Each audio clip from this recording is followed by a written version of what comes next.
Maternité publique, mon expérience unique.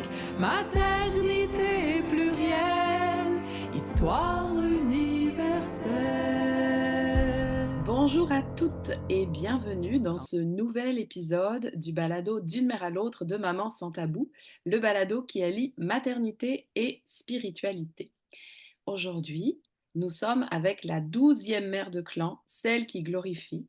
Il s'agit du dernier épisode de la saison 2. Donc nous clôturons l'année 2025 et pour l'occasion, j'ai le plaisir de recevoir Mélodie Poudoulek. Bonjour Mélodie. Bonjour. Comment ça va? Écoute, ça va, même si en ce moment, sur le plan personnel, c'est très challengeant.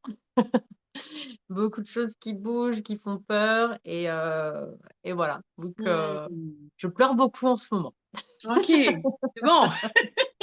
On sent que c'est ouais, une phase de transition pour beaucoup, surtout je trouve dans l'entrepreneuriat en ce moment là. Ouais, Mm, ouais. On est en année 9, voilà. donc Un et comme on disciple le sait, intense. la naissance c'est pas toujours agréable, donc ouais. Effectivement. OK. Alors, Mélodie, pour nos auditrices, donc toi et moi, on ne s'est jamais rencontrés, jamais parlé avant aujourd'hui. Non. Et c'est une amie commune, ma mentor Laurence Sala, qui nous a mis en contact parce qu'en fait, je crois qu'elle m'a tagué sur une publication où tu cherchais à participer à un podcast. Puis alors, j'ai recherché la publication parce que ça m'avait frappé à l'époque. Ça disait, je veux prendre le micro. J'ai regretté d'être mère pendant 1 an. Je cherche un podcast pour partager mon histoire. J'ai eu un accouchement plaisir. Je cherche également un podcast pour partager mon histoire. Et alors moi, C'est j'ai ça. tout de suite répondu parce qu'en fait, ce que j'aime, c'est la dualité de la maternité qu'il y a dans ton poste. Et c'est exactement ce que moi, je veux montrer. Euh, Moi aussi, j'ai eu un accouchement plaisir. Et je dirais pas que j'ai regretté la maternité, mais mettons que je suis très ambivalente par rapport à elle. Mm, Donc, je trouvais ça vraiment amusant que tu veuilles montrer les deux côtés parce que souvent, on va beaucoup parler des accouchements difficiles, mais moins des maternités mm, difficiles. Mm. ouais. Donc, voilà. Euh, ben, j'ai hâte de te découvrir, hein. J'ai lu un petit peu ta biographie, mais ça va être une découverte pour moi. Euh, et alors, avant de plonger dans les enseignements, j'aime bien faire tirer un oracle. Et puis là, j'ai vu celui-ci, puis je me suis dit que c'était parfait pour toi. C'est l'oracle maternité Il est joli. de Camille Laperle, c'est une Québécoise qui a lancé une entreprise qui s'appelle Maternité Sacrée, qui forme des doulas, vraiment une Mm, très très belle personne. Et puis, c'est un oracle que j'ai je la acheté pour connais, mes ouais. cercles, mais que j'ai jamais utilisé. Parce qu'en fait, les images sont magnifiques, mais c'est tout petit. Tu vois, le carnet est vraiment petit. Et donc, avant Ah que ouais. je change de lunettes, je ne voyais rien. Mais, mais les illustrations sont vraiment très belles. Et en plus, il est de la couleur de la mère de clan, qui est le mauve. Donc, je me suis dit que c'était lui aujourd'hui. Voilà, c'est ça. Donc, je vais piger une carte pour voir en fait quelle énergie nous accompagne aujourd'hui. Puis, ben, je te demande de m'arrêter quand tu sens que c'est la bonne carte pour nous. Ok, c'est bon, tu peux arrêter. D'accord. Tu veux celle qui est ici ou celle sur laquelle j'ai mon pouce? Celle qui sort. Là, c'est ça? Non, tu vois, t'en as une qui sort là du Ah, paquet. celle Non, qui... Ah, d'accord, t'as raison. Ok, parfait. Celle qui sort. Mon Dieu. Ah, intéressant. oh, Possibilité. c'est quoi le mot? Possibilité au pluriel. Hmm. Ouais, ok. Puis il y a un côté un peu, je trouve, terrifiant. Fait que je trouve que ça fait écho avec ce que tu m'as dit au début. Alors, on va voir ce que ça nous dit. L'image me parle. Ça te parle? L'image, ouais, L'image, ça me ouais, fait vraiment- pourquoi? bah, tous ces bras, ça me fait penser un peu à toutes les casquettes qu'on a en tant que maman, en tant que femme, en tant qu'entrepreneur, en tant qu'amante. Et que des fois, on a du mal à s'y retrouver. Ah, intéressant. Ouais, oui, c'est vrai, hein. C'est vrai, c'est vrai. Alors, 36, qu'est-ce que ça nous dit? Bon, je vais pas tout lire, là, je vais lire les grandes lignes. Donc, demain, ah ben, demain, c'est le renouveau des possibles. Tu parlais de changement, hein? Ah, puis j'adore le premier mot, ça fait tellement écho à la 12e ère. Pour accueillir l'abondance, Je fais face aux aléas de la vie avec une pensée illimitée. Notre univers en est un d'abondance, comprenant des possibilités infinies. Toutefois, je dois me rappeler que je mérite, écrit en gros caractères, cette abondance pour pouvoir créer, en gros caractères, ces possibilités infinies. C'est à moi de les imaginer, de les provoquer et de les favoriser. Pour attirer les opportunités, je dois développer une mentalité d'abondance et me débarrasser de la peur limitante de manquer, perdre, passer à côté de quelque chose. Je dis oui, j'accueille, je suis réceptive et ouverte. C'est magnifique. Voilà. C'est magnifique et je sens que ça va faire écho à tout ce qu'on va se dire parce que j'ai relu le conte hier soir et ouais, c'est vraiment ça. Est-ce que tu connais l'ouvrage dont c'est tiré, Les 13 mères de clan? Alors, je l'ai jamais lu, j'en ai entendu parler, Ok, d'accord. mais ça faisait des années que j'en avais pas entendu parler. Je pense que ça faisait Ah, moins de 3-4 ans que je n'avais pas entendu parler quand tu es apparu. ok, ok, ok. Ben moi, c'est Laurence Sala, justement, qui me l'a fait découvrir, qu'elle avait fait une Hmm. première, il y a 3 ans, elle avait lancé un programme, justement, autour des 13 mères, et depuis, moi, je suis fan, là. J'ai suivi tous les programmes de Laurence, puis j'ai acheté le livre, puis c'est ça. Donc, justement, en parlant du livre, je vais relire les enseignements et le poème, et tu vas me dire comment ça résonne pour toi. Alors, décembre, celle qui glorifie. La mère de tous les actes de gratitude et la protectrice de l'abondance, la gardienne des cérémonies et des rituels qui veille sur la magie, la mère des encouragements et gardienne des célébrations, la garante de la sagesse de l'art de donner et recevoir. Elle nous enseigne à rendre grâce avant de recevoir pour l'abondance dont nous avons besoin en créant l'espace pour l'accueillir, à célébrer chaque victoire dans notre vie avec joie, les nôtres autant que les réalisations des autres, à agir avec une attitude juste pour créer des changements magiques du soi, à faire naître l'abondance par la louange en donnant et en recevant. Elle nous enseigne à être reconnaissante pour la vérité. Son poème. Merci, Mère, de m'enseigner à élever mon cœur dans la louange, en emplissant mon esprit de joie pour les bénédictions du chemin de beauté. Tu m'as appris comment chanter, comment manifester ma joie par la danse et en jouant du tambour, et comment exprimer ma gratitude, pour l'abondance à venir. Tu m'as montré la magie d'un changement dans l'esprit et le cœur, d'une attitude faite de la sagesse accordée lorsque la vie est célébrée. Je chante la vérité de ma reconnaissance quand je salue Grand-Père Soleil, puis que j'envoie mon amour à Mère Terre. Alors, unis par la force de vie, nous sommes un. Voilà. Qu'est-ce qui résonne quand tu entends ça? Ce qui résonne, c'est un peu ce que justement j'essaie de transmettre au maximum et un peu ma philosophie de vie, même si des fois c'est pas facile, que c'est intense et qu'on comprend pas toujours ce qu'on vit. Je suis persuadée à 1000% que tout ce qu'on vit est à notre service, est un cadeau et nous permet toujours de profiter encore plus de la vie, en fait. Ça va être toujours une question de comment je décide de voir les choses, qu'est-ce que je décide d'en faire, comment je décide de les transformer, d'avancer avec ça. Et, et moi, je sais que c'est dans mon parcours de maman et de voilà, ma blessure d'inceste, enfin, voilà, tout ce qui s'est passé, c'est ça qui m'a permis de pouvoir évoluer et avancer. Et je suis pardon, très forte. Enfin, j'adore aller chercher les cadeaux. C'est de comprendre Mhm. pourquoi on vit ça. Et c'est ce moment où tu tombes en gratitude face à ce que tu as vécu, il est tellement délicieux. Tellement délicieux. C'est vraiment ça. Il y a tout qui s'effondre et on devient un avec la vie, on tombe en amour avec, et on sort du triangle un peu bourreau-victime en fin de compte, tu vois. Enfin bref, Mhm. c'est le plus beau cadeau qu'on puisse se faire. C'est vrai, c'est tellement bon. C'est vrai. C'est tellement bon de plus être dans cette lutte, dans cette, ouais, des fois ça peut aller jusqu'à la haine, jusqu'à, ouais, moi j'appelle ça les pièces de théâtre, tu vois. Mhm. Où chacun vient jouer un personnage. Est-ce que je décide de continuer à nourrir ce personnage ou... à partir de quel espace aussi. Donc, c'est un peu ce que je transmets. C'est complètement ce que je transmets aux femmes, en tout cas en partie. Ok, ok. Mais oui, puis c'est tout à fait ça quand tu disais, tu sais, quand tout s'effondre. Ça m'a fait penser à une citation, je sais plus qui c'est, il faudrait que je recherche.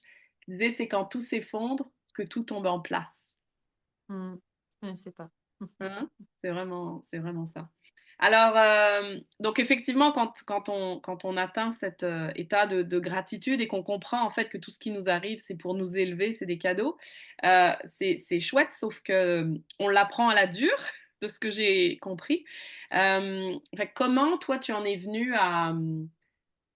bah, raconte-nous les épreuves par lesquelles tu es passé, mais aussi comment tu as réussi à faire ce changement, hein, parce que c'est de ça dont elle parle Bon. dans le poème, c'est de changer son regard sur ce qui nous arrive, et là, on voit les cadeaux. Alors, je ne sais pas par où commencer. On va dire je vais essayer de faire court. Quand je suis devenue maman, Mhm. déjà, c'était un choc. Ça a été vraiment un choc parce que j'étais quelqu'un qui était très, très libre. Ouais. Voilà, j'ai pas eu de relation sérieuse pendant des années. Enfin, j'ai jamais eu de relation sérieuse avant le papa de mes enfants. J'ai toujours fait ce que je voulais quand je voulais. J'ai voyagé pendant 8 ans. Donc voilà, Mhm. aucune limite.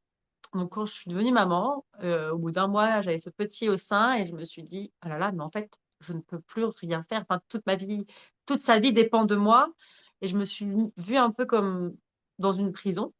Mhm. Donc, voilà, je ne l'ai pas très bien vécu. Après, il y a plein de choses qu'on ne nous dit pas sur la maternité. Donc, j'ai d'abord cru que je devenais folle, alors qu'en fait, c'était juste une extrême fatigue. Et aujourd'hui, je sais aussi, c'est parce que mon corps était enflammé.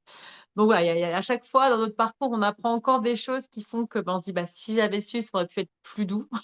Mhm. J'aurais peut-être moins paniqué. Et pour moi, c'est ça, je crois, qui est le plus grand tabou, en fin de compte, hein, c'est que les mères ne parlent pas quand ça va pas bien. Donc, du coup, quand on commence à avoir des pensées comme, bah, tu vois, des fois, j'espérais trouver mon bébé mort tellement que j'étais épuisée.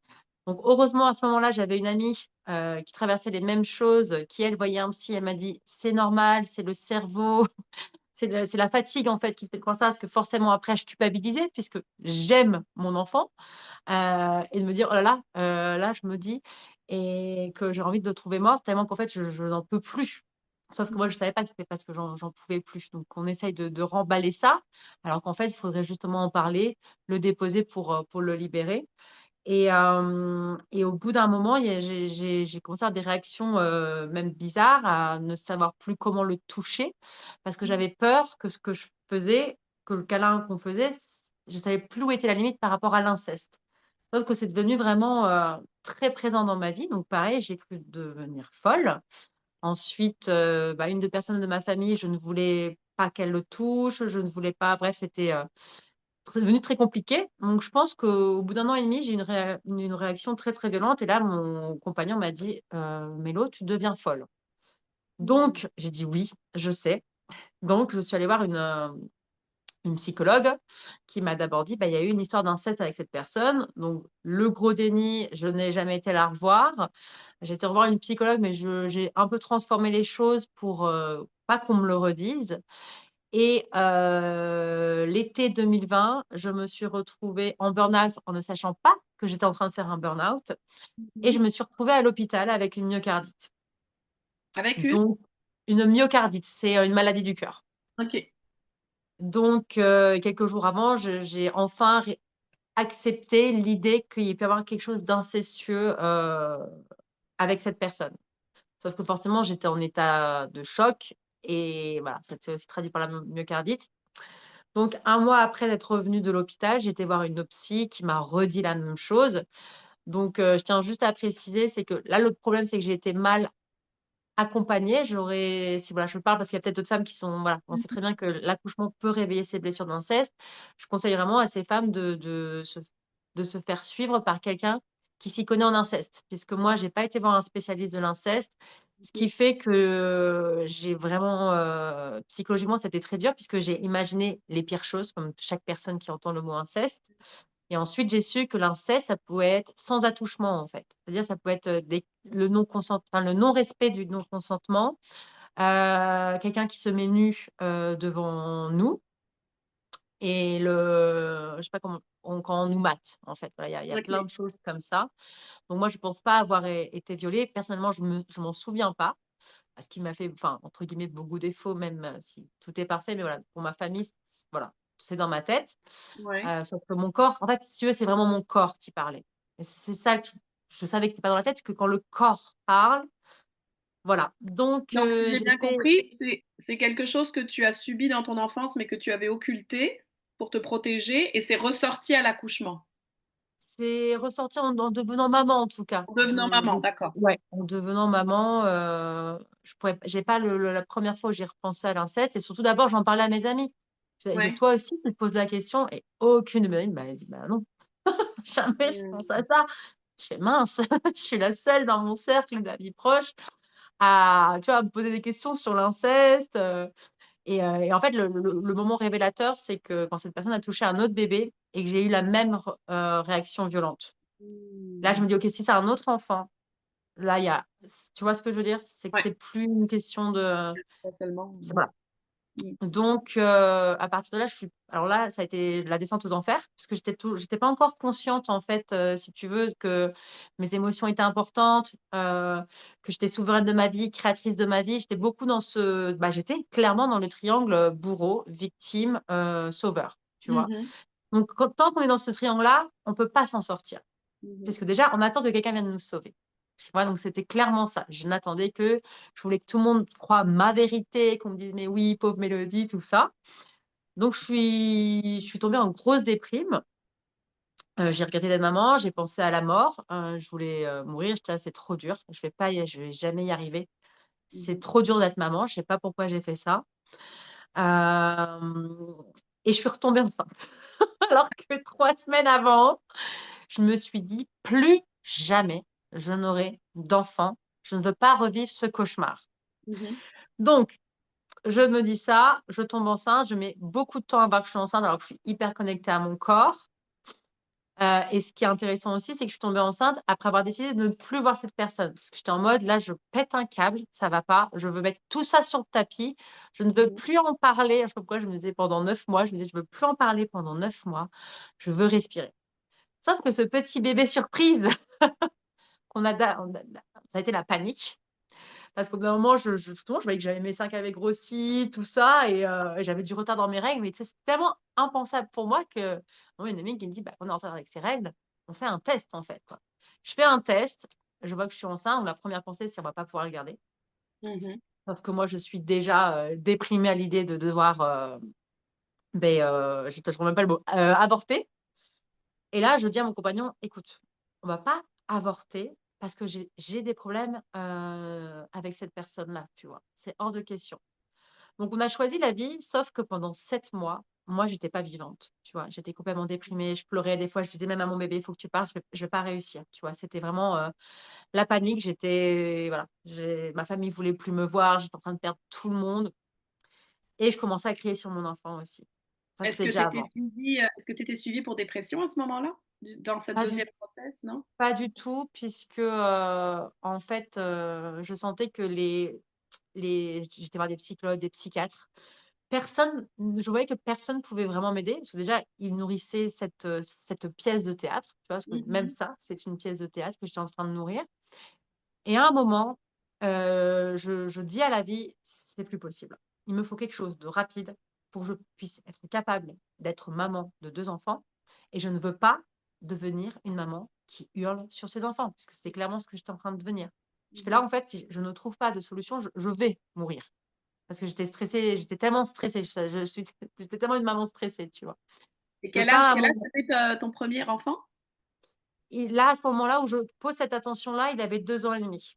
Ouais, OK, c'est encore petit là, ouais. Ouais, encore petit. Et, euh, et donc, j'en parle à une amie, et là, elle me dit, écoute, j'ai écouté un podcast, écoute-le, j'ai pensé à toi. Et donc, la personne, c'était un podcast de Noémie de Saint-Cernin, OK. qui parle qu'elle était une maman qui se mettait en colère, qu'elle propose des immersions pour régler les problèmes rapidement. Tout de suite, je regarde sur Internet, il y en a une dans 3 semaines.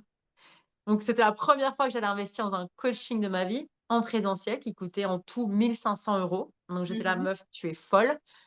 Et du coup, je me suis posé la question, écoute, si là, tu vas voir sur le site et qu'il y a plus de place, c'est dans 3 semaines quand même, donc fallait pas trop, tu vois, Regardez, ouais, heu, ouais. c'est quoi ta réaction? Et là, je déprime encore plus. Mmh. Donc je prends la dernière place. Ça, je l'ai su Mmh. et ça a été juste incroyable. Là, ça a été, donc 5 jours où, bon, bah, forcément, j'ai beaucoup pleuré. Mais en fait, si tu veux, bah, du coup, je pense que on est dans un état où j'étais, on a besoin d'aide. On peut pas s'en sortir tout seul. On est tellement au fond du trou qu'on a besoin vraiment de ouais, d'aide. Mmh. Donc je suis très contente d'avoir demandé cette aide. Je suis très contente d'avoir mis 1 500 € dans cette immersion et là-bas, ce qui s'est passé, c'est que, bah, j'ai compris que mes émotions étaient importantes, que c'était Mmh. pas, en étant hypersensible, je voyais ça comme quelque chose de lourd. Donc ce Mmh. qui s'est passé, c'est que, moi j'étais enceinte, j'ai pas pleuré, hein, une seule fois, en étant hypersensible. Donc tu imagines comment je retenais, Faut quoi. que tu te retenais. Ah ouais, je me retenais grave et là-bas, j'ai beaucoup pleuré. J'ai compris que j'étais ma meilleure amie, qu'il fallait arrêter que voilà, si moi je faisais pas les choses, j'allais pas aller mieux Mmh. et j'ai compris que j'étais souveraine et créatrice de ma vie et que Mmh. si je voulais changer les choses, je le pouvais, tu vois? Et j'ai fait la paix avec beaucoup de choses aussi. À la fin, l'immersion bébé, il s'est retourné Mmh. et j'ai eu mon accouchement plaisir. Donc ce qui a été super intéressant, c'est que, je suis tombée enceinte de Nel en novembre, qui est venu, checker, beaucoup de choses et Télio, mon deuxième, qui est né en novembre. Le Mmh. jour où on s'est mis ensemble avec mon compagnon, en plus, il est né ce jour-là, à la maison et il est venu refermer un cycle.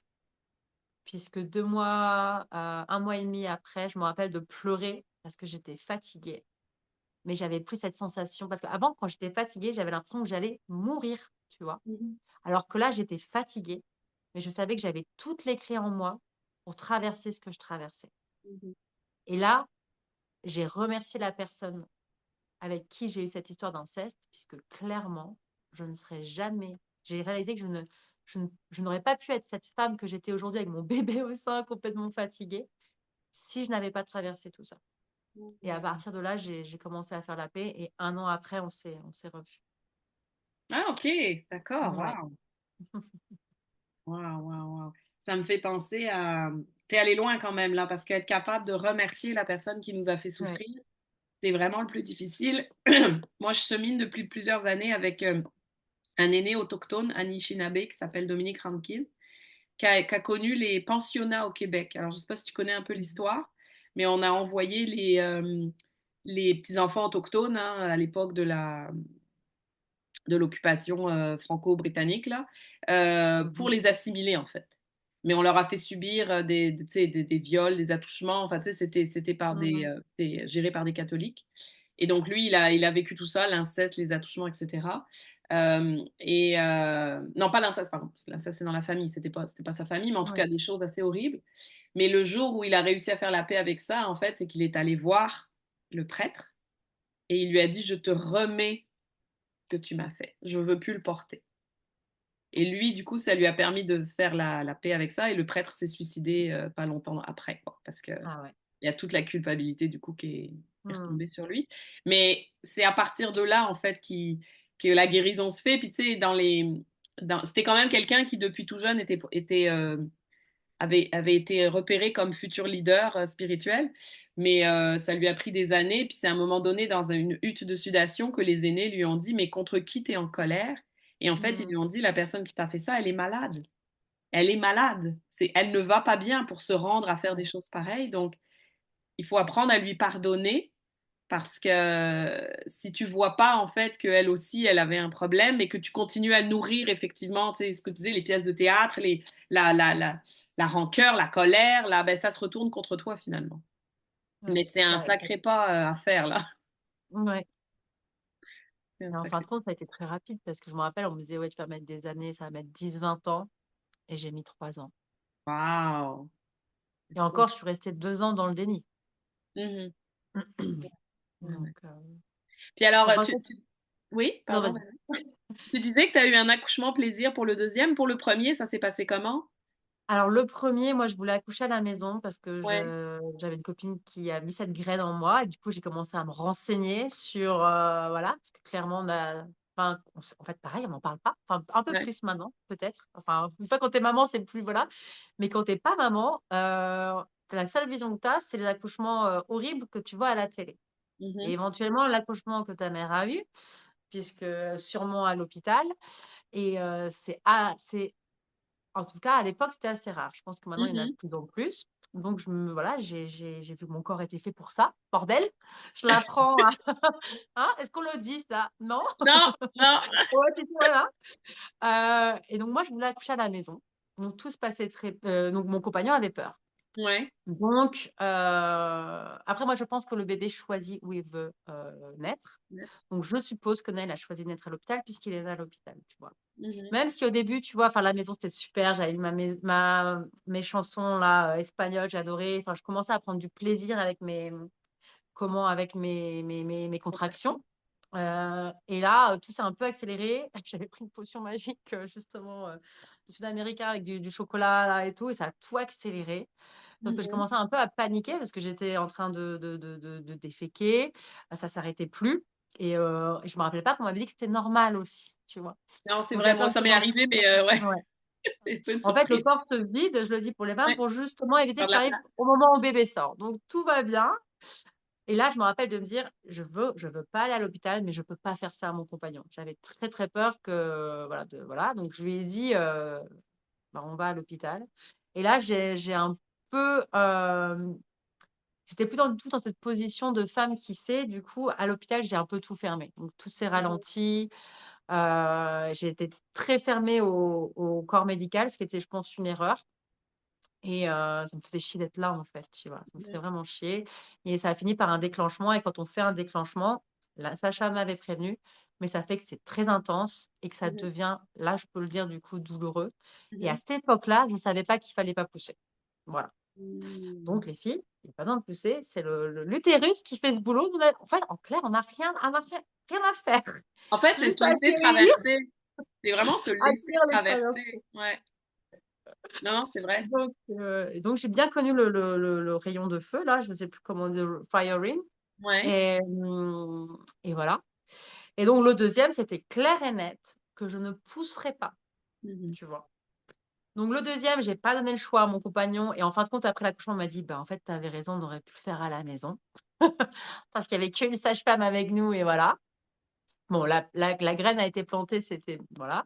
Mmh. Donc le deuxième on l'a fait et bon comme d'habitude, ça s'est pas du tout passé comme je l'avais prévu et ce qui était intéressant, c'est que j'arrivais pas à faire de visualisation pour, cet accouchement-là.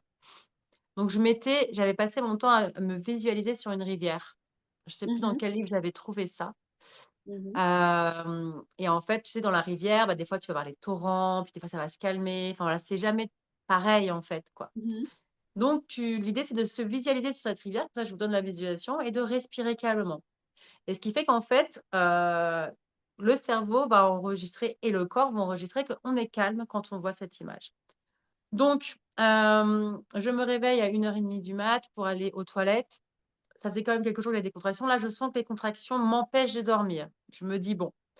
Et là, je me lève et là, le travail commence, tu vois? Sauf que moi, je voulais ma piscine, danser autour du feu, donc j'étais d'abord en résistance. J'étais là: «Non, non, c'est pas ça mon accouchement de rêve», tu vois? Et forcément, j'étais en résistance et puis j'ai eu un moment de panique, hein, je tiens à le préciser parce que souvent on a cette image: «Ouais, elles sont trop fortes et tout». J'ai d'abord paniqué parce que je fais: «Putain, pourquoi j'ai fait ça? Pourquoi je suis à la maison là? Je suis en train d'accoucher, ça va être la merde et tout». Là, je me suis dit et j'étais un peu trop dans la tête. Après, j'ai dit: «Allez, je vais prendre une douche. Non, attends, qu'est-ce que je peux faire pour me calmer?» Et en fait, la seule chose que j'ai faite, la respiration, les filles, c'est magique.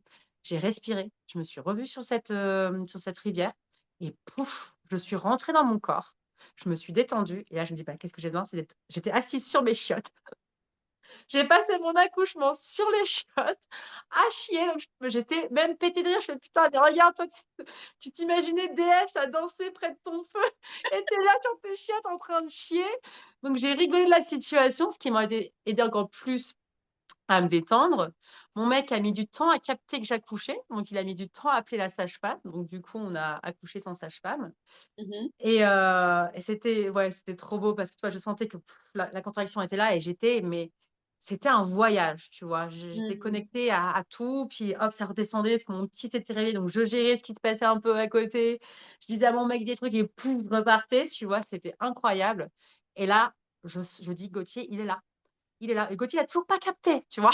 Il a toujours pas capté. Et là, je sens sa tête s'engager et là, Mhm. ding, ding, ding, mon système nerveux me dit: «Attention, ça va faire mal». Là, je me suis dit: «Rappelle-toi, tu as juste à te détendre». Donc là, je dis à Gauthier: «J'ai peur». C'est important de parler, de pas garder Mhm. ça pour vous les filles. Chaque fois que quelque chose vous traverse, dites-le. Là, mon mec me dit je sais pas quoi, ça me plaît pas. Je dis: «Mais putain, mais dis-moi juste que je peux le faire». Je crois qu'il rigole. Je fais: «Non, mais c'est pas drôle là, dis-moi que je peux y arriver». Et là, je dis: «OK Mélo, tu peux compter que sur toi». Donc je l'accroche et là, je me lève et je crie: «Il arrive!» Je me jette par terre et au moment où la tête sort, je me sens connectée à la terre, tu vois? Mais vraiment, Mhm. j'ai l'impression que j'accouche de la terre. Et là, ce qui était très drôle, parce que moi, j'étais à 4 pattes. Et là, mon mec, comme dans les films, tu vois. Lui, il avait, il était toujours dans le truc de film. Vas-y, ma chérie, donne tout ce que tu as. Tu vois, comme qu'on voit dans les films. Et moi, j'étais, ah, mais non, là, je suis trop bien. Et en fait, je pense que Télio devait appuyer sur une zone érogène et j'étais en train de prendre du plaisir, tu vois. Mhm. C'était trop, Accouchement trop bon. orgasmique, ouais. Voilà.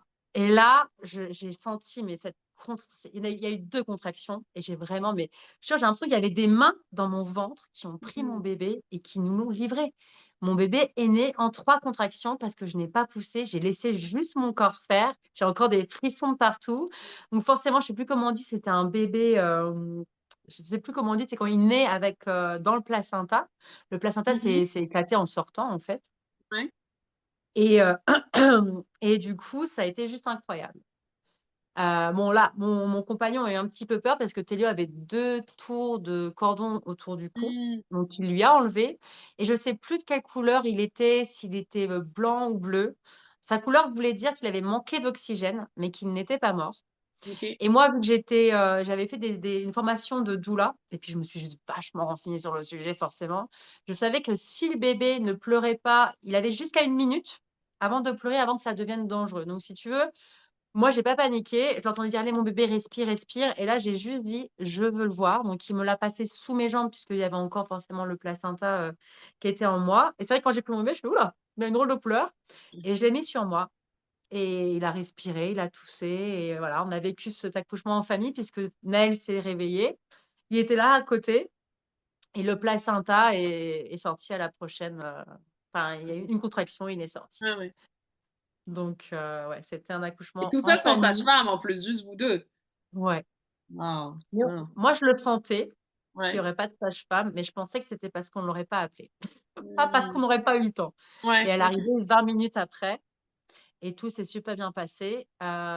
Bon, ça a été très rapide, hein. Il est arrivé en 1 heure et demie, même si le travail Mhm. avait commencé avant, en fait, hein, mais c'est juste que j'avais réussi à dormir, enfin, Mhm. c'était voilà, enfin, pour moi, du coup, forcément, chacune vit son accouchement parfait. C'est celui qu'elle doit vivre, hein. Mhm. Ce que j'ai vécu avec Naël, ça a été vraiment mon accouchement a été à l'image de ma maternité après, tu vois? Très violent, très dur. Théo est venu ramener cette douceur, même si ma grossesse était plus agréable avec Naël, mais avec Théo, ça a été compliqué vu que j'étais déprimée. Mais ça a ramené beaucoup de magie. Enfin voilà, j'étais devenue la maman, que j'avais envie de devenir, tu vois? Mhm. Douce, Mhm. magique, connectée à elle, même si des fois, comme toutes les mamans, à des moments, je m'oublie, à des moments, j'en ai marre, à des moments, j'ai plus envie d'être maman. Tout ça, c'est juste des drapeaux rouges pour dire: «Tu ne serais pas un petit peu oubliée?» Mhm. Et en fait, moi, ce qu'il y a, c'est que je pense que la maternité est compliquée parce qu'on se connaît pas, tout Ben, simplement. c'est ça que j'allais dire en fait, c'est que ce qui m'a frappé dans ton récit, alors il y a énormément d'écho avec ce que moi j'ai vécu, mais c'est en fait l'importance de savoir. Le Mmh. savoir, c'est la clé, quoi, de savoir qu'est-ce qui nous attend, de quoi on est capable. Mmh Puis mh. moi aussi, comme toi, en fait, j'ai aussi beaucoup lu avant le premier, parce qu'étant dans un pays étranger, je connaissais rien au système. Et comme je dis toujours, je Mmh mh. pense que si j'avais été mère en France, j'aurais pas été la même mère parce que j'aurais fait comme ma mère, j'aurais demandé conseil, j'aurais accouché comme elle à l'hôpital. Mmh. Ici, vu que j'étais dans un système en plus où le système de santé est pas évident, pas toujours accessible, je me suis beaucoup Mmh. renseignée. Et oui, j'ai commencé par aller à faire un suivi à l'hôpital, mais j'ai une amie qui m'avait proposé des lectures et tout, et en fait, j'ai commencé à m'ouvrir à l'idée d'aller en maison de naissance, parce qu'ici, quand on accouche avec une sage-femme, c'est dans un lieu dédié en maison de naissance ou à la maison. Elle peut Mhm. t'accompagner à l'hôpital aussi, mais c'est plutôt, enfin, l'hôpital, c'est plus comme un transfert quand il y a un problème. Ouais. Et puis, il y a aussi des doulas. Mais si tu veux, donc j'étais quand même un peu renseignée, mais pas autant qu'à mon deuxième accouchement, où là, j'avais... Parce que je pense qu'au premier, j'avais touché à ma puissance. Oui, ça a été, moi aussi, violent, déstabilisant, douloureux, mais ça a quand même été rapide. Et j'ai pratiquement fait tout toute seule, tu vois. La sage-femme, le temps qu'on arrive à la maison de naissance et qu'elle elle a même pas pu vraiment m'ausculter, elle m'a dit, OK, la tête est là, poussez, quoi. Tu sais, ça Mhm. a pris, je sais pas moi, 4-5 poussées, parce qu'en fait, elle était déjà descendue chez nous. Là, moi, j'avais dit à mon mari, ça pousse. Puis comme le tien, et c'est ça que je trouve intéressant aussi, la réaction des partenaires, moi, comme le tien, lui, il était en panique.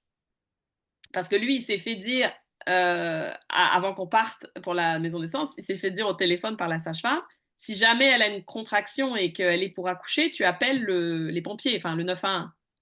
Et ils vont te dire comment l'aider, quoi. Et mon mari, dans sa tête, il s'est dit, non, non, non, non, c'est pas moi qui accouche ma fille.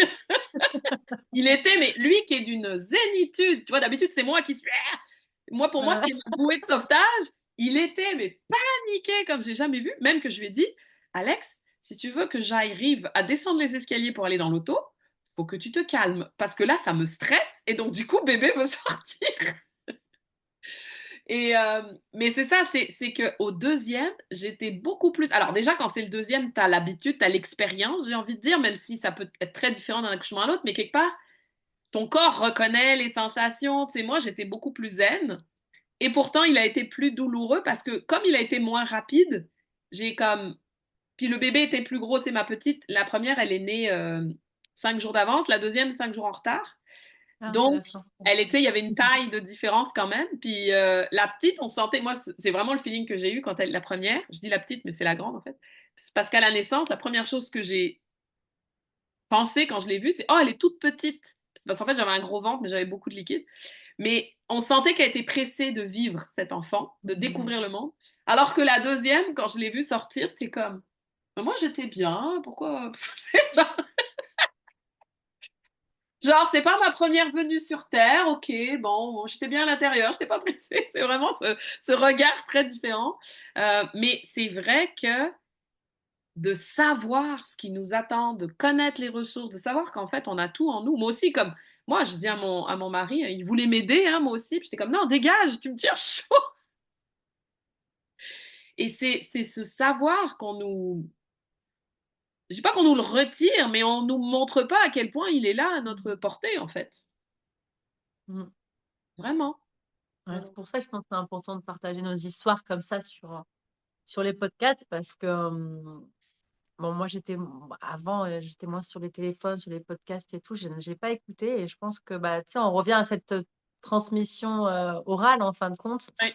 parce que qu'est-ce qui est le meilleur? Ben, c'est d'être en contact avec une femme qui a peut-être vécu ça, qui du coup forcément le vibre euh, et, et ça fait switcher quelque chose dans le corps, même je pense dans les cellules, de dire Mhm. ah bah tiens, comme moi j'ai eu avec mon ami, ah bah tiens, on peut accoucher à la maison, tu vois, c'était même pas une porte que j'avais ouverte. Je suis tombée enceinte peut-être 1 an ou 2 ans après son accouchement. En tout cas, j'ai accouché peut-être 2 ans après. Donc, elle a planté cette graine. Du coup, j'ai fait le choix, tu vois. Bon, j'ai accouché le premier à l'hôpital, mais au moins, je me suis renseignée déjà. Ouais. Ouais, ouais. Donc, j'ai eu quand même 2 accouchements sans péri. Pour moi, enfin, voilà, c'était mon projet, c'était important. C'est aussi OK d'accoucher avec péri. Chacun fait ce qui est juste pour lui. Alors, je veux Mais juste préciser pour les gens qui nous écoutent au Québec, la péridurale, c'est ce que nous, ici, on appelle l'épidurale. Mais c'est la même ah, chose. OK, oui, Ouais. pardon. Il y a une petite différence de nom, mais, mais c'est vrai que ça aussi, hein, c'est comme. Moi aussi, j'avais cette idée, oh, péridurale, tu sais, pourquoi s'en passer à notre époque? Mais en fait, c'est que là encore, on ne sait pas tout ce que ça implique. Hmm. Il y a Ouais, aussi des... renseignez-vous, ouais. Ouais, En tout fait, à il faut se fait. renseigner. Quelque choix que tu fais, ne le fais pas parce que les autres l'ont fait ou parce que voilà, c'est ça qui amène à la souveraineté. C'est OK, je vois que c'est comme ça. Et là, on se dit, il y a peut-être une petite voix qui dit, est-ce qu'il n'y a pas un autre chemin? Mm, Et tu vois, c'est ça en fait, c'est ne plus faire parce que bah, j'ai vu tout le monde faire comme ça. C'est OK, qu'est-ce qui est important pour moi? Qu'est-ce qui est mhm. juste pour moi? me renseigner, prendre l'info et ensuite on en fait ce qu'on veut en fin de compte. Tu vois? Il y a jamais d'obligation, il y a jamais de mieux ou de moins bien. Mhm. Je pense que l'idée, c'est toujours d'assumer, ce qu'on fait et de faire quelque chose qui est aligné avec notre cœur, tu vois? Mhm. Enfin Ouais. et aussi quand on décide d'accoucher à la maison, il faut aussi se préparer à ce que ça ne se passe pas à la maison et là, moi, j'aime bien me rappeler, je me dis: «Bon, bah, voilà, si Théo veut pas naître à la maison, il naîtra pas à la maison. Il va se passer quelque chose pour qu'il naisse à l'hôpital». Donc chacun, les enfants choisissent aussi leur naissance. Ouais, ouais, ouais. Oui, c'est ça, Mmh. c'est de se dire, il y a pas de bien, on fait des choix, mais on contrôle pas tout, puis il y a pas de bien ou de Mmh. mal. Comme tu dis, Ouais. si malgré tous tes choix, tu accouches à l'hôpital, c'est pour une raison, puis Mmh tu mh. vas le savoir. Tu sais, moi, j'avais une amie, je fais une comparaison avec une anecdote professionnelle où une fois, j'avais refusé une offre d'emploi, puis après, je l'avais regretté. Puis elle m'avait dit, mais je pense que c'est pareil pour n'importe quoi dans la vie, tu vois pas encore pourquoi c'était une bonne chose, mais un jour, tu vas le comprendre. Mmh. Et je pense que Ouais, c'est la même chose pour nos accouchements, tu sais. Moi, je me ouais. rappelle d'une femme qui l'avait très mal vécu. Je l'avais rencontrée dans un organisme en post-natalité, tu sais, où on va avec nos bébés pour des conférences, du yoga post-natal, tout ça. Mmh. Et elle avait très mal vécu parce qu'elle avait des attentes et elle avait vécu ça comme un échec. Et je trouve Ouais. ça vraiment triste, tu sais. Oui, on peut se préparer, mais comme tu dis, il faut rester ouverte au fait que, ben, tu sais, c'est Lennon hein, qui dit la vie, c'est ce qui se passe pendant que toi, tu fais des plantes. Mmh. Il se passe autre chose, en fait. Puis, ouais. Non, non, c'est. Ouais, je Mais ça comprends, hein, demande, c'est alors pour en revenir à la 12e heure de clan, ça demande un changement d'attitude. mmh. Ah ouais. Ça demande de sortir du contrôle, ça demande d'accepter ce qui va se passer, en fait. Mmh. Même pendant l'accouchement, même quand ça se passe pas comme on avait prévu. Mm. Et ça se passera pas comme on Non, a prévu, de toute façon. rien ne se passe comme on prévoit. Voilà, c'est pareil pour tout, pour, Ouais, tout. ouais, ouais, ouais. Ouais, il y a la femme de l'aîné autochtone qui disait souvent on fait un plan hein, dans la vie, on veut réaliser un rêve, tu sais, mais elle dit c'est rarement le plan A, B, C, D, E, F qui fonctionne.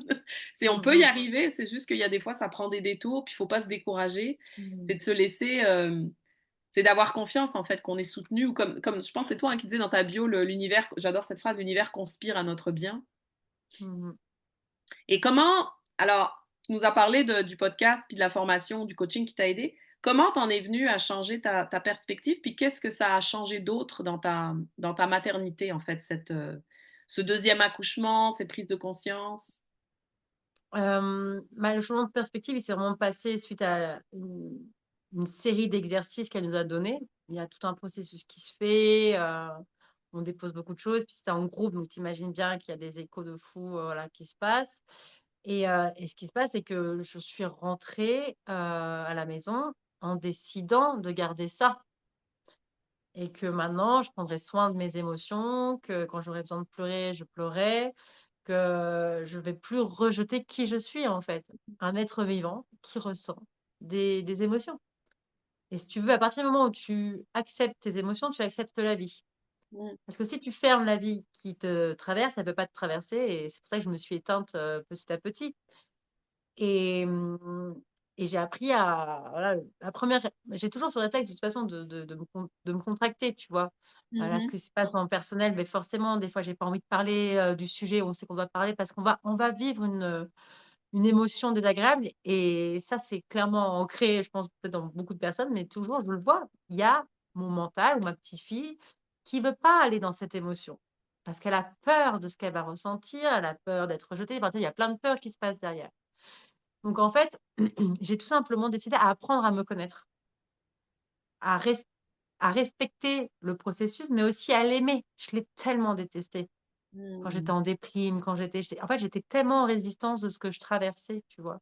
Et c'est ça, je pense, qui nous renvoie, enfin, c'est une des choses qui fait qu'on déprime, parce qu'on n'accepte pas aussi ce qu'on est en train de traverser, tu vois? Mhm. Il y a ce truc aussi, c'est oui, il faut le régler, mais faut l'accepter, lui donner de l'amour et se rappeler, qu'on est juste des humains et que c'est OK et que enfin et moi j'adore justement ce moment où, tu vois, je sens que c'est intense, je pleure, je lâche et c'est là qu'on peut, voir le cadeau, tu vois? Mhm.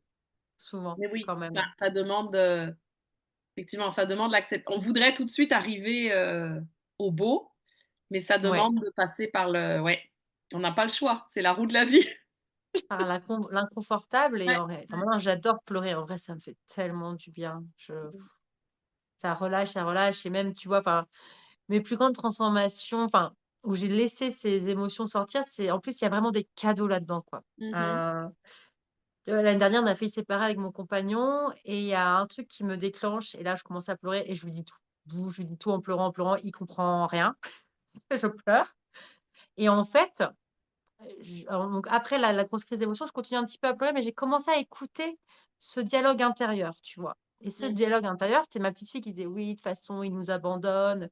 À chaque fois qu'il part en voyage, il nous prend jamais. Moi, je passe mon temps à l'attendre. Et là, je me dis, attends, c'est pas du tout ce que je suis en train de vivre avec mon compagnon. En plus, c'est moi qui partais avec les enfants en voyage. Là, j'ai eu un flash, je me suis vue à 7 ans, regarder vers la fenêtre. Mon père était steward. Donc, à chaque fois qu'il partait, je me sentais abandonnée.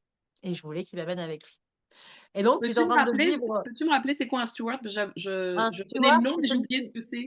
ouais, c'est celui qui travaille hôtesse de l'air pour les filles. Ah, C'est agent de celui qui bord, travaille ok, dans les avions, d'accord. Agent de bord, oui, ok. agent Merci. de bord. Ouais, Et en plus, à cette époque-ci, c'était pas, il partait genre 1 à 2 semaines des fois, tu vois. ouais. C'était beaucoup plus long que maintenant. Bref. Et là, du coup, je me mets le doigt là-dessus. Donc, juste le fait d'avoir écouté cette petite voix, il y a un voile qui s'est retiré, parce qu'en fait, ça faisait 1 an à peu près que je voyais mon mec comme mon père. J'avais peur qu'il m'engueule et tout, donc ce qui fait que bah, j'avais plus d'attirance pour lui. Enfin, il n'y avait plus rien. Et le fait d'avoir pleuré, d'avoir entendu cette voix, juste de l'avoir entendue, reconnue, le lendemain, bah, je dis, écoute, Gauthier, en fait, bah, voilà, je suis de nouveau amoureuse de toi, je suis de nouveau attirée par toi, on peut se redonner une chance. Enfin, et lui, il me dit, attends, attends, attends. Enfin, c'est pas le lendemain, c'est 3 jours après, parce que du coup, il va me prendre pour une folle. Il y a 3 jours, on s'est dit, c'est fini. Et là, enfin, dès le lendemain, je dis, qu'est-ce que je fais? Tu vas lui dire. Tu vas, pas- tu vas lui dire. Et du coup, je dis, écoute, Gauthier, je sais que ça va paraître bizarre. Moi, il était là, putain, je comprends plus rien. Il a pris le temps d'aller respirer dehors. Il est rentré, il a dit, OK. Mais comme quoi, c'est beaucoup dans la tête, hein. Souvent, on pense que on va mettre fin à une situation, une relation, parce que c'est ça qui nous rend malheureux, mais on retombe dans une autre situation parce qu'en fait, le problème, il est entre nos deux oreilles. Ouais. Ouais, C'est- puis c'est surtout en fait ce qu'on comprend. Enfin, moi, je le voyais, tu sais, que je le voyais comme mon père, mais j'ai pas capté. Enfin, tu sais, enfin, des fois, on sait pas quoi en faire, tu vois. Et là, le fait d'avoir enfin accepté, j'avais juste besoin de faire ça, accepter que ça puisse être fini. Et j'avais du mal à Encore l'accepter parce que l'acceptation. c'est Ouais. pas facile, tu as des enfants et tout. Et je voulais rien lâcher. J'étais non, non, je disais, mais tu vois bien qu'il n'y a plus rien. Oui, mais je lâcherai rien. Puis le soir, j'ai lâché. Ok, c'est fini. Et là, j'ai pu vivre mon émotion et me rendre compte qu'en fait, bah non, c'était pas fini, tu vois. Mhm. Et c'est ça la vie, bah, c'est tous les jours tu vas apprendre à te connaître, à dire ah bah voilà tiens, et c'est ce lien que tu crées aussi avec ton corps, puisque l'émotion souvent elle s'exprime dans le corps. Enfin, il y a plein de choses, tu vois, que tu fais des petites choses comme ça, des petites qui enfin qu'on te crée des grandes choses, mais je Ben pense justement, qu'aujourd'hui. j'avais envie de te demander, parce que la 12e mère de clan, c'est la mère des rituels, Mhm. des cérémonies, etc. Donc, est-ce que toi, tu as comme des petits rituels comme ça qui t'aident au quotidien à rester dans cet état d'esprit de gratitude et d'acceptation? Bah moi marcher dans la nature dès que ça va pas, que ça Ok. rumine. Je vais dans la nature et souvent je fais un vocal à ayez une copine à qui vous pouvez tout dire, vous savez qu'elle vous jugera jamais, voilà. Je fais mon petit vocal, beau, beau, beau, mais souvent je reviens, ça va beaucoup mieux. Je marque quand je ressens beaucoup de colère, Mhm. je marque. Je marque et après je brûle. Et ça, c'est vraiment magique quand vous marquez tout ce que vous ressentez, zéro limite. Si voilà, des fois, quand j'ai envie de tuer quelqu'un, je marque, j'ai envie de tuer, nan, nan, j'ai envie de l'éclater, j'ai envie de nan, nan. On met tout sur papier. Ça permet de libérer en fait cette partie qui a besoin de s'exprimer. En fait, ce qu'il faut savoir, c'est qu'une émotion a juste besoin de s'exprimer. Donc forcément, je vais pas dire ça à la personne avec qui je vis, j'ai envie de te tuer, j'ai envie de nan, nan, nan. On sait ce que ça va créer, d'accord? Et surtout que voilà, on devient souverain dans notre émotion. C'est que là, je sais que je ressens quelque chose, mais j'ai pas le droit de lui dire. C'est à moi de Mhm. gérer ce que ça réveille. Je le réveille sur papier, tu vois. Et moi, enfin, je le gère sur papier. Et genre, le soir, bon, ça m'arrive très peu, mais si je sens que je suis énervée, j'ai pas envie de me coucher avec cette colère. Parce que je sais que ça influence mon sommeil, ça influence plein de choses et j'ai envie de me réveiller bien, tu vois. Donc, juste d'écrire, mais même, c'est une rumination, tu vois. Genre, ah, tu vois, si on a des peurs par rapport à l'argent, j'ai peur, nanana, ou qu'on a eu une peur, voilà, une frustration, peu importe, vous marquez sur papier, vous brûlez si vous le voulez. Après, vous pouvez juste le jeter à la poubelle. Alors, moi, j'ai une cheminée, donc j'aime bien brûler. Et rien que ça libère le mental, tu vois. Et on se couche apaisé. Et voilà. Et moi, ce que je fais, alors, c'est pas vraiment un rituel, mais je sais que, en fait, j'essaye de vraiment, tu vois, là, je sais pas si vous avez remarqué, j'ai failli vous dire, quand je suis en colère, tu vois, j'essaye de vraiment transformer mon langage. C'est-à-dire que j'essaye au maximum de plus dire je suis en colère, mais je ressens de la colère pour me Mhm. détacher déjà. Je ne suis pas la colère, tu vois. L'émotion Mhm. que je traverse ne me définit pas dans l'instant T. Et ça, c'est important parce que, en tant qu'hypersensible, je pense qu'on sait tous, et on est sûrement tous comme ça, à s'identifier. Moi, encore, je me dis, OK, rappelle-toi, c'est pas cette colère. Rappelle-toi. Ce n'est pas toi. La tristesse que tu vis, la peur que tu vis ne te définit pas. En plus, en accompagnant les mamans, forcément, si tu veux, je vais vite me culpabiliser dès que je fais quelque chose qui n'est pas, tu vois. Mhm. Donc, euh, donc voilà. D'accord. Puis alors, donc, ce que j'ai compris,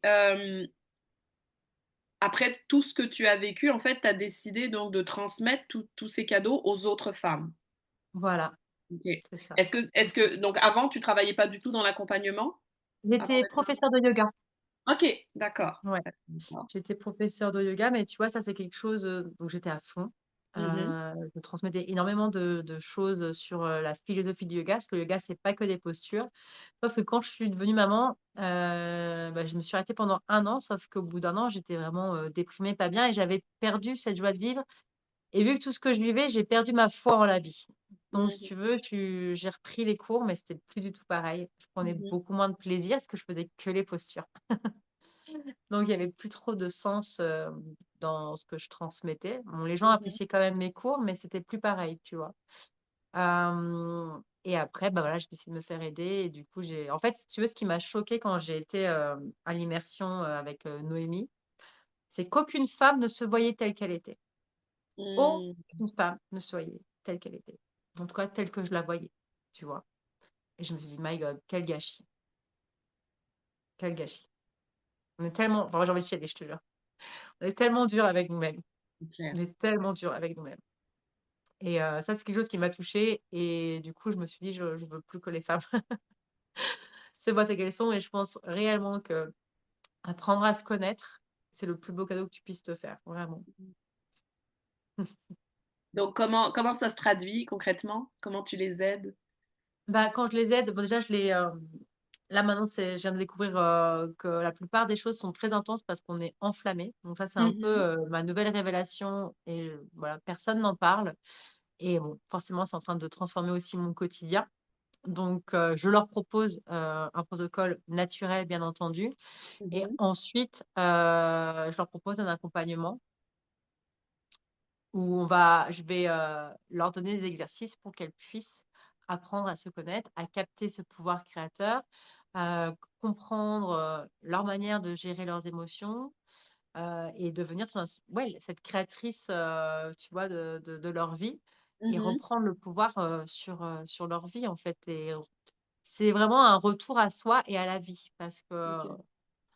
c'est faire la paix avec soi-même, forcément, parce on rejette beaucoup de parties de nous-mêmes, surtout quand on est hypersensible et qu'on décide de se mettre dans cette case. Donc, première chose à faire, c'est retirer l'étiquette d'hypersensible. Moi, c'est ça aussi hein, qui m'a vraiment fait vivre ma descente en enfer et qui a beaucoup impacté ma relation à mon fils.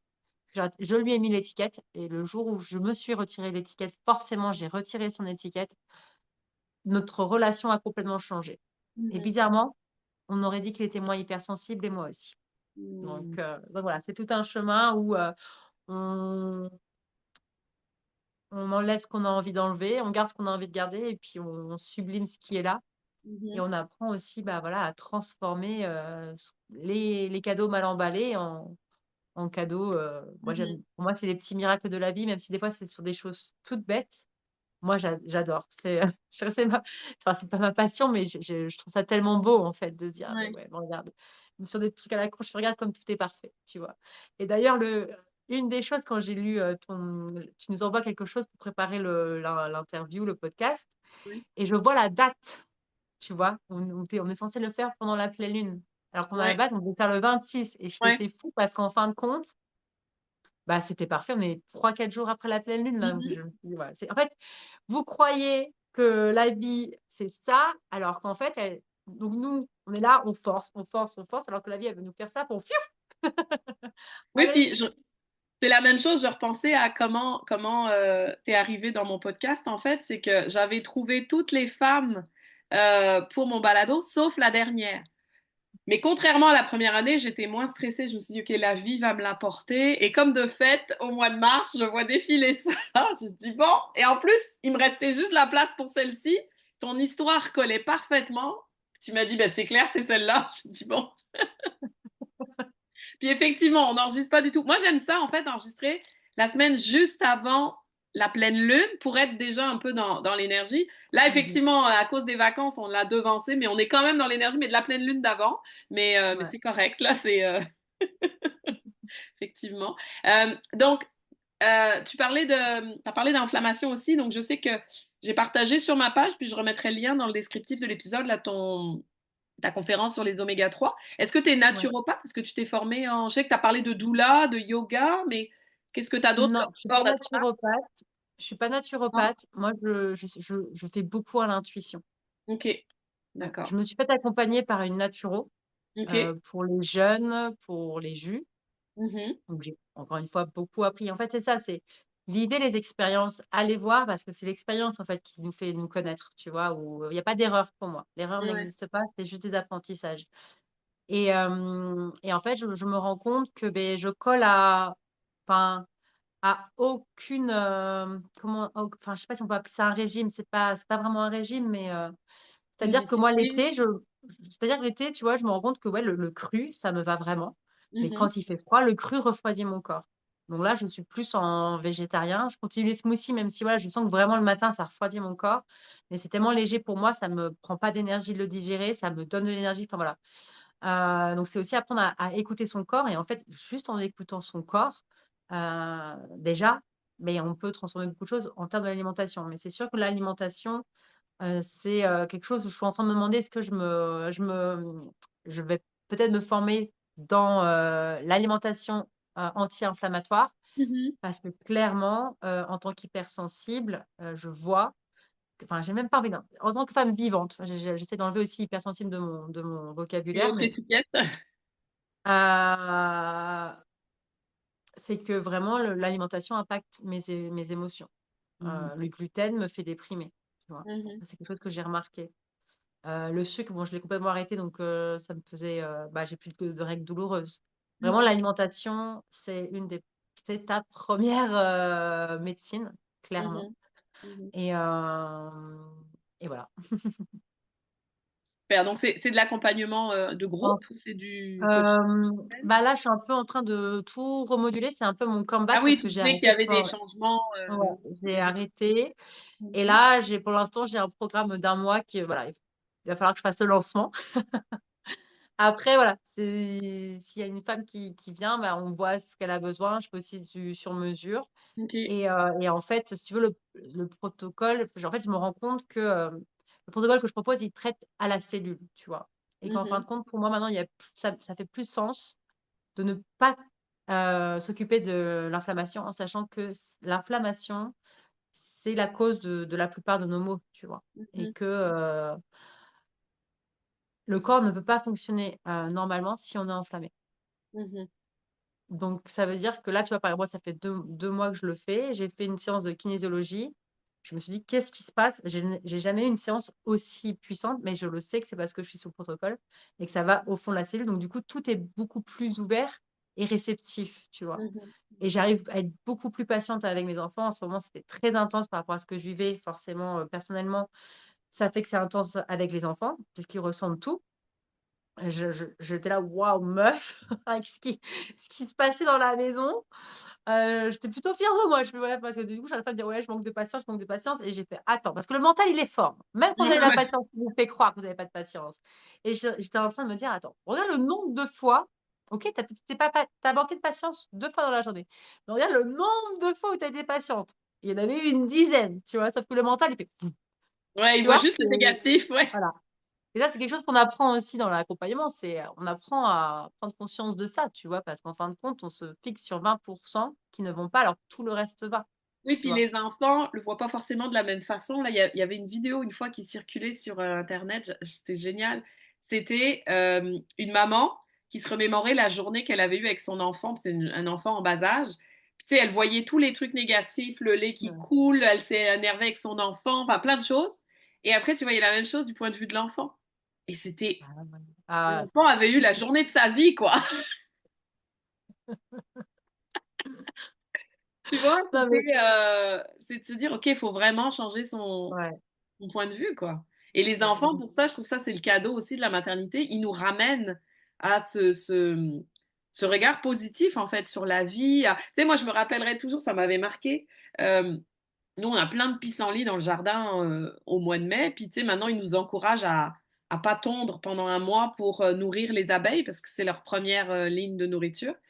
Mais moi, j'étais comme, ah, ouais, mais tu sais, on avait une maison toute neuve et tout, mais le jardin, j'étais comme, oh non, faut que j'arrache tout ça et tout.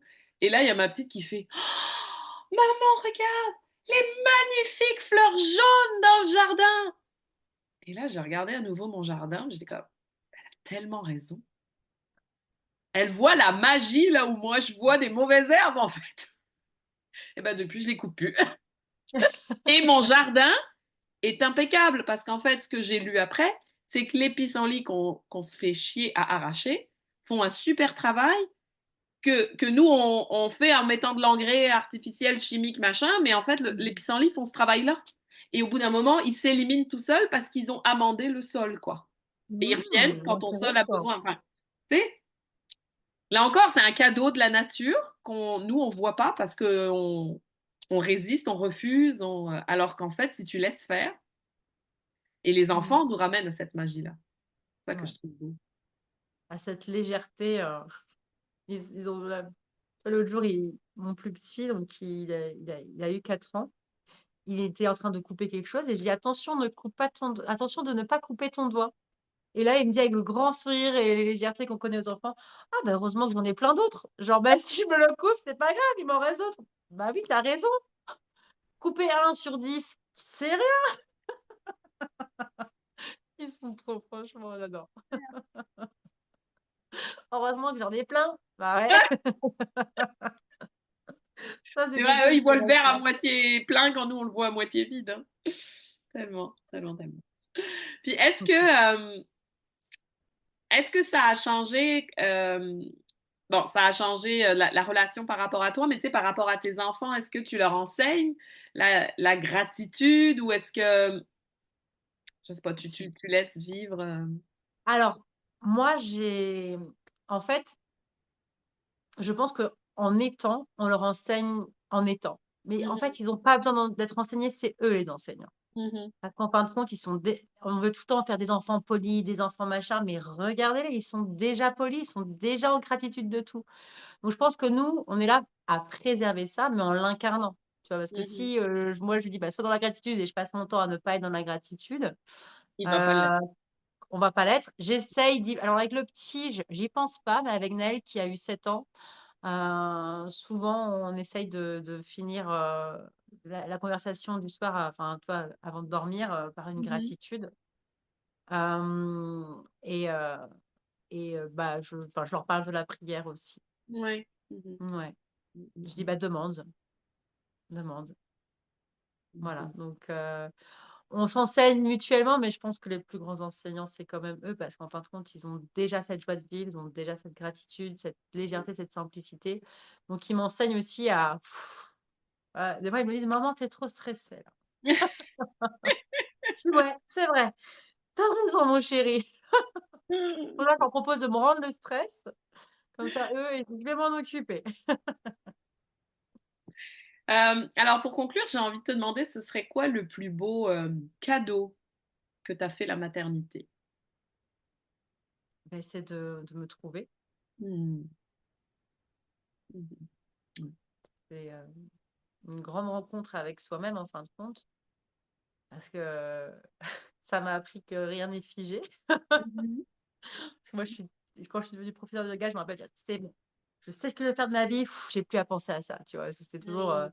je me cherchais pendant mes voyages, et genre en mode, je suis peinard jusqu'à la fin de ma vie, je serai professeure de yoga toute ma vie, tu vois. Sauf que, non, C'est pas du tout passé comme ça et qu'en fin de compte, aujourd'hui, je suis vraiment dans la vie.